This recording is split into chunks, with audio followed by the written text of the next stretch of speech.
Hi dear students, welcome to student point academy. Students, class 6 के mathematics में हम शुरू करने जा रहे हैं चैप्टर नंबर 9, जिसका नाम है एचसीएफ और एलसीएम, और ये है प्रैक्टिस सेट 23। सो स्टूडेंट्स, अगर आप इस चैनल पर नए हैं या फिर आपने हमारे चैनल को अभी तक सब्सक्राइब नहीं किया है तो सब्सक्राइब और चैनल और सब्सक्राइब के साथ साथ ऑल नोटिफिकेशन पर भी क्लिक कर दीजिए, जिससे हमारे आने वाले सभी वीडियोस के नोटिफिकेशन आपको मिलते रहेंगे। तो आइए स्टार्ट करते हैं।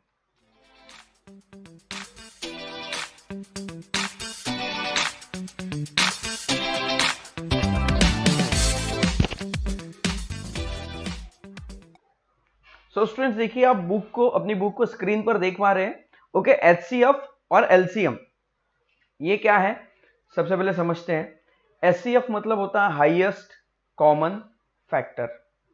ओके, हाईएस्ट कॉमन फैक्टर मतलब दो या दो से ज्यादा नंबर जो भी हमें दिए होंगे उन नंबर्स के हमें फैक्टर निकालने हैं, और जो सबसे बड़ा फैक्टर होगा उसे हमें अलग कर देना है, वो होगा हाईएस्ट कॉमन फैक्टर। एलसीएम मतलब होता है लोवेस्ट कॉमन मल्टीपल, सबसे छोटा multiple.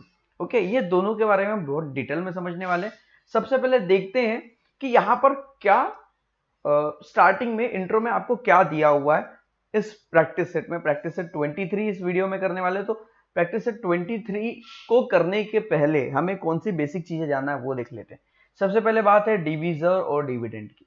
So in the empty boxes write the proper word dividend, divisor, quotient and reminder. तो देखिए, जिस नंबर को डिवाइड किया जाता है उसे कहते हैं डिविडेंड। तो ये रहा डिविडेंड। ये नंबर 4 जो है ये होगा डिवीजर या डिवाइजर।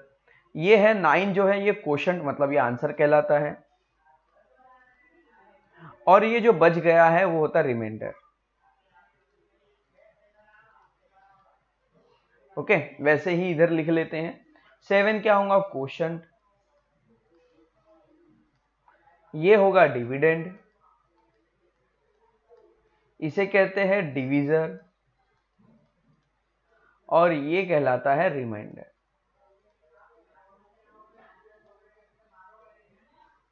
ओके, उसके बाद यहां पर देखिए क्या कह रहा है, यहां पर क्या एक्सप्लेन किया गया है। व्हेन वी डिवाइड 36 बाय 4, जब हम 36 को 4 से डिवाइड करते हैं, द रिमाइंडर इज 0। यहां पर जो रिमाइंडर बच जाता है वो है 0। मतलब 36 को 4 से डिवाइड करने पर आखिरी में जो नंबर बचता है वो 0। Therefore 4 is a factor of 36। इसी का मतलब देखिए 36 को 4 से डिवाइड किए, पूरा डिवाइड हुआ, इसलिए 4 जो है ये 36 का फैक्टर है। 4 जो है ये 36 का फैक्टर है। ओके, एंड 36 क्या है, ये 4 का मल्टीपल है। कैसे? 4 का टेबल आप बोलेंगे तो 4 के टेबल में आपको 36 मिलेगा। 4 9 जा 36, तो 4 क्या है, 36 क्या है, 4 का मल्टीपल है। इसलिए 36 डिविजिबल बाय 4, मतलब 36 जो है ये 4 से डिवाइड होगा। क्या रीजन है यहां पर कि 36 4 जो है ये 36 का फैक्टर है। क्यों? क्योंकि बचा है 0, इसलिए 4 36 का फैक्टर है। और 4 के टेबल में 36 आता है, तो 4 36 का और 36 4 का मल्टीपल भी है। ओके, 4 फैक्टर है, 36 मल्टीपल है, इसलिए 36 4 से पूरी तरह से डिवाइड होगा। उसके बाद नेक्स्ट यहां पर अगला टॉपिक क्या है, व्हेन वी डिवाइडेड 65 बाय 9, जब हम 65 को 9 से डिवाइड करते हैं तो रिमाइंडर इज नॉट 0। यहां पर जो रिमाइंडर बचता है ओके वो 0 नहीं है। 0 नहीं है मतलब 9 से वो नंबर जो है, मतलब 65 को जब 9 से डिवाइड किए तो ये पूरी तरह से डिवाइड नहीं हुआ, इसलिए यहां पर 2 बच गया है। इसलिए यहां पर 0 नहीं बचा, यहां पर 2 बच गया है। अगर ये पूरा डिवाइड हो जाता तो यहां पर 0 बचता। अब ये पूरा डिवाइड नहीं हुआ है, इसलिए 9 65 का फैक्टर नहीं है, और इसलिए 65 9 का मल्टीपल भी नहीं है, मतलब 9 के टेबल में 65 नहीं आएगा, इसलिए 65 9 से डिवाइड नहीं हुआ है। ओके, अब हम इनके फैक्टर्स देखते हैं। फैक्टर्स मतलब क्या, ऐसे नंबर जिससे वो डिवाइड हो जाए। जैसे 36 1 से डिवाइड होगा 36 टाइम, 2 से अगर आप डिवाइड करोगे 36 को तो 18 टाइम डिवाइड हो जाएगा। 3 से भी 36 डिवाइड होगा 12 टाइम। 4 से 36 डिवाइड होगा 9 टाइम, जैसे यहां पर देखिए 9 टाइम हुआ है। उसके बाद 6 से 36 डिवाइड होता है 6 टाइम। 9 से भी डिवाइड होता है, 12 से भी डिवाइड होता है, 18 से भी डिवाइड होता है, 36 से भी डिवाइड होता है। मतलब फैक्टर का मतलब ये होता है कि यहां पर जो आपको नंबर दिया है, ये नंबर कौन कौन से नंबर से डिवाइड होगा, वो सारे नंबर यहां पे हमें लिखने हैं। ओके, तो आइए 36 के फैक्टर क्या दिए हुए, 1 2 3 4 6 9 12 18 36, मतलब इन सभी नंबर से 36 पूरी तरह से डिवाइड होगा। उसके बाद फैक्टर ऑफ 48, 48 के फैक्टर कौन कौन से, 48 1 से भी डिवाइड होगा, 2 से भी डिवाइड होगा, 3 से भी डिवाइड होगा, 4 से भी डिवाइड होगा, 6 से भी डिवाइड होगा, 8 से भी डिवाइड होगा, 12 से भी डिवाइड होगा, 16 से भी डिवाइड होगा, 24 से भी डिवाइड होगा और 48 से भी डिवाइड होगा। ये हमने लिख लिया। अब इनमें क्या है, कॉमन फैक्टर कौन कौन से वो लिख ले हम। कॉमन फैक्टर क्या है भाई, ये कॉमन है, ये भी कॉमन है, ये भी कॉमन है, ये भी कॉमन है, ये भी कॉमन है। ओके, उसके बाद ये कॉमन है। ओके, फिर कोई कॉमन फैक्टर यहां पर नजर नहीं आ रहा है। 1 2 3 4 5 6, 1 2 यस 6 बॉक्स है यहां पर। तो कॉमन फैक्टर क्या हो गया, 1 हो गया, 2 3 4, ओके 1 2 3 4 और उसके बाद है 6 और ये है 12। तो आगे की जो एक्सरसाइज है प्रैक्टिस सेट 23, प्रैक्टिस सेट 23 में हमें यही करना है। समझ में आ रहा है, हमें यही करना है। जो नंबर्स दिए हैं उन नंबर्स के हमें फैक्टर ढूंढने हैं और उनके कॉमन फैक्टर लिखना है। मतलब ये जो एग्जाम्पल यहां पर दिया हुआ यही एग्जाम्पल हमें प्रैक्टिस सेट 23 में सॉल्व करना है, जो कि बहुत ईजी है। तो आइए प्रैक्टिस सेट 23 की ओर बढ़ते हैं। देखते हैं पहला क्वेश्चन क्या है, right all the factor of given number and list their common factor. मतलब जितने भी नंबर्स दिए हुए हैं उनके पूरे फैक्टर लिखने हैं और कॉमन फैक्टर की लिस्ट हमें बनानी है। ओके, तो आइए इसे सॉल्व करते हैं प्रैक्टिस सेट 23 को। तो स्टूडेंट्स इसे सॉल्व करने के लिए यहां पर हमने पेज ले लिया है और लिखेंगे नंबर 1। नंबर 1 क्या है, 12 16। सॉल्व कैसे करेंगे, लिखेंगे फैक्टर ऑफ 12। ओके, और फिर क्या लिखना है हमें, factor of 16, factor of 16। Okay, अब आइए इनके फैक्टर्स लिख लेते हैं। 12 के फैक्टर क्या होंगे, 12 1 से भी डिवाइड होगा, 12 1 से भी डिवाइड होगा, 2 देन 3 4 से भी डिवाइड होगा, 5 के टेबल में 12 नहीं आता, 6 के टेबल में आता है और फिर सीधा 12 के टेबल में आएगा 12। ओके, उसके बाद फैक्टर ऑफ 16, 16 के फैक्टर क्या हो गए, 1 होगा, 2 भी होगा क्योंकि 2 के टेबल में आता है, 3 के टेबल में नहीं आता, 4 के टेबल में आता है, 5 के टेबल में नहीं आता, 6 के टेबल में भी नहीं आता, 7 के भी टेबल में नहीं आता, 8 के टेबल में आता है और फिर सीधा आ जाएगा 16 के टेबल में। ओके, अब यहां पर हम क्या लिखेंगे, कॉमन फैक्टर्स। ओके, तो लिखेंगे देयर, यहां पर हम लिख लें देयर कॉमन फैक्टर्स। ओके, तो भाई इसके कॉमन फैक्टर कौन कौन से हो गए, 1 2 3 नहीं है, सॉरी 4 1 2 4 बस। ओके, 1 2 4 इन सब में है, 1 2 4 भी इन सब में, तो कॉमन फैक्टर हो गया 1 2 4। ओके, बस इस तरह से इसे करना था। ओके, उसके बाद आइए सेकंड क्वेश्चन सॉल्व करते हैं। अब देखिए सेकंड क्वेश्चन क्या दिया है स्टूडेंट्स, सेकंड क्वेश्चन है 21 24। ओके, सॉल्व करेंगे, लिखेंगे फैक्टर ऑफ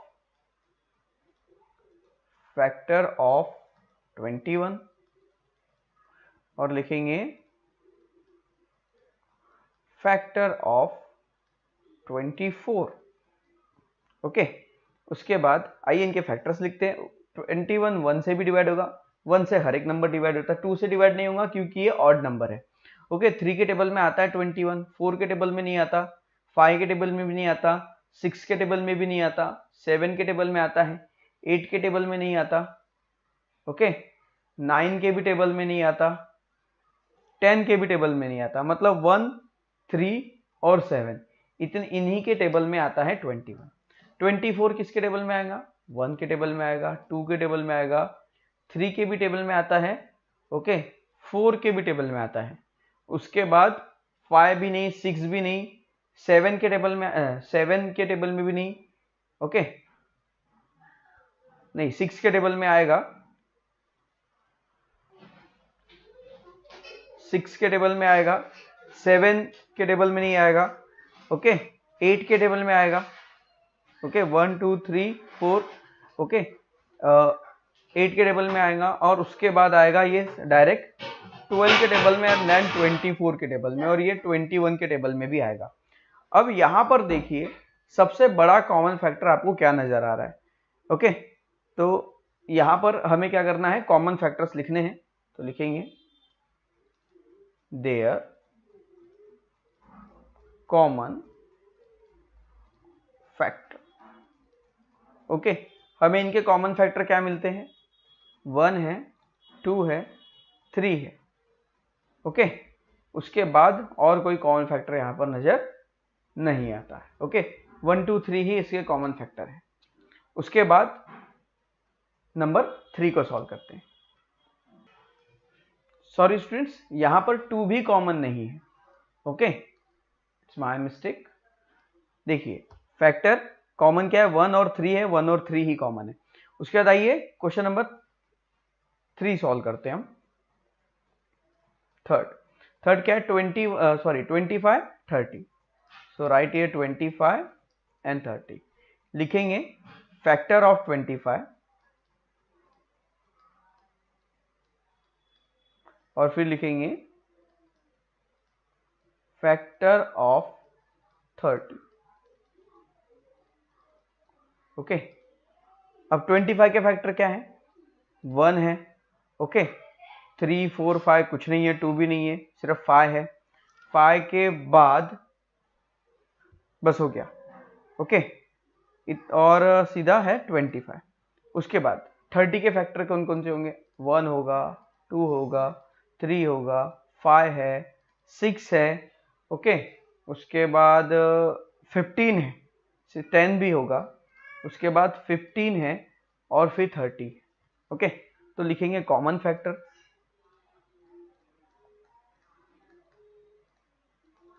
इसके कॉमन फैक्टर क्या होंगे, 1 फिर 1 5 20, ओके तो 1 और 5 होगा, तो इसके कॉमन फैक्टर है सिर्फ 1 और 5, बस इतना ही इसे सॉल्व करना था, ओके आप चाहे तो इसका स्क्रीनशॉट कर सकते हैं। उसके बाद हम करते हैं नंबर 4। सो स्टूडेंट्स अब करते हैं नंबर 4 नंबर क्या है, 24 25, तो लिखेंगे factor of 24 and factor of 25, okay 24 कौन कौन सा नंबर से डिवाइड हो सकता है, 1 से होगा, 2 से होगा, 3 के भी टेबल में आता है, ओके और 4 के भी टेबल में आता है, देन 6 के भी टेबल में आता है, 7 के टेबल में नहीं आता, 8 के टेबल में आता है, 9 के टेबल में नहीं आता, 11 12 के टेबल में आता है, और उसके बाद आएगा डायरेक्ट 24 के टेबल में। उसके बाद 25 1 के टेबल में आता है, ओके 5 के टेबल में आता है, उसके बाद डायरेक्ट आएगा 1 5 और डायरेक्ट आएगा 25 के टेबल में, ओके अब इसमें कॉमन फैक्टर आपको क्या दिखाई दे रहा है, ओके कॉमन फैक्टर ही देखना है हमें, 1 5 1 5 25 कहीं यहां पर दिखाई दे रहा है, कुछ भी नहीं, सिर्फ 1 1 हमें दिखाई दे रहा है, तो इसका कॉमन फैक्टर लिखेंगे हम सिर्फ 1,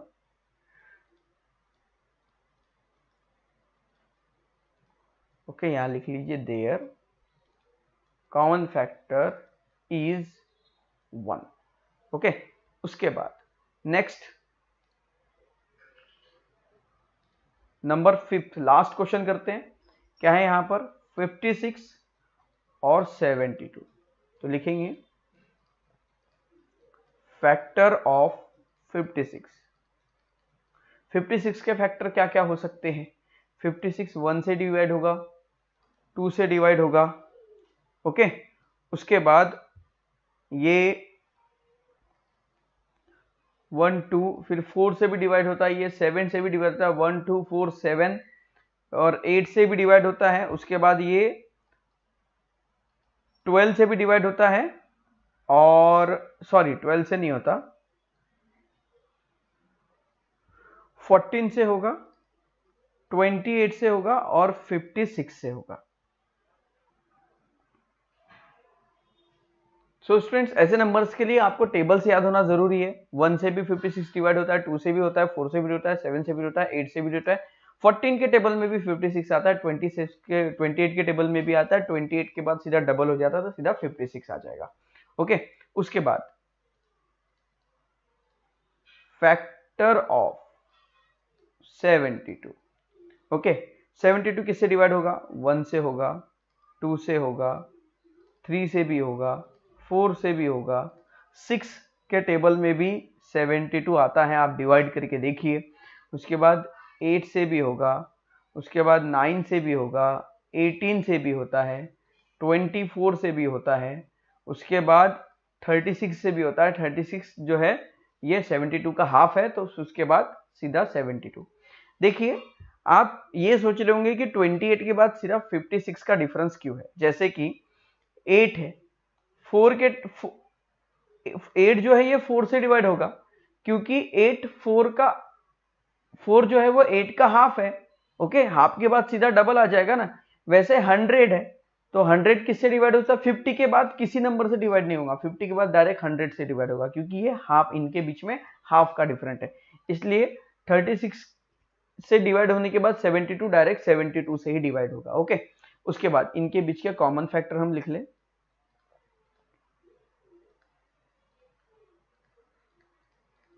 देखिए, कॉमन फैक्टर क्या है इनके बीच में? 1 है, 1 1 2 2, ओके, 3 नहीं है, 4 4 है, उसके बाद 7 6 8 8 है। ओके, उसके बाद 14 19 28 18 कुछ भी नहीं दिख रहा है हमें। ओके, तो ये है इसके कॉमन फैक्टर। बस इस तरह से इस प्रैक्टिस सेट को करना था, practice set 23। I hope that practice set 23 आपको जरूर समझ में आ गया होगा। कॉमन फैक्टर कैसे फाइंड आउट करते हैं ये भी समझ में आ गया होगा।